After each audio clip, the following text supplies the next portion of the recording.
I meli in Bastelga è stata quasi un'economia. Al principio del XX secolo, al fine del XIX secolo, gli anti vendivano i meli in continenti. I meli si vendevano insieme a Parigi. A dire un po' con francese, c'était une économie, les pommes se vendaient jusqu'à Paris. Et à Paris, elles se vendaient dans les épiceries fines. C'est-à-dire il n'y avait que les riches qui en achetaient, chez Fauchon et Diard. Et pourquoi?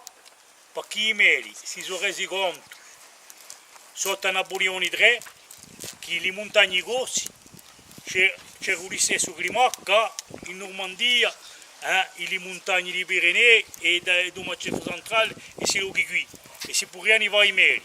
Ma il fatto che noi fossimo più nello sud, i nostri meli erano più dolci che i suoi.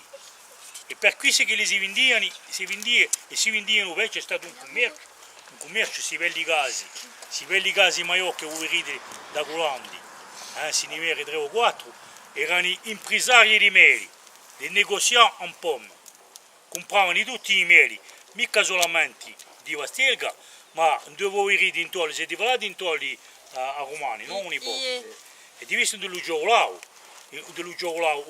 dell'acqua. Sotto l'acqua in una piana, non c'era da meli, e tutti i ruri due paesi, e tutti i chiosi che c'erano, i chiosi posti a meli, ne fermano pochi, ma disgraziosamente, più non se ne accorgono, poco che se ne accubano e i meli si seccano.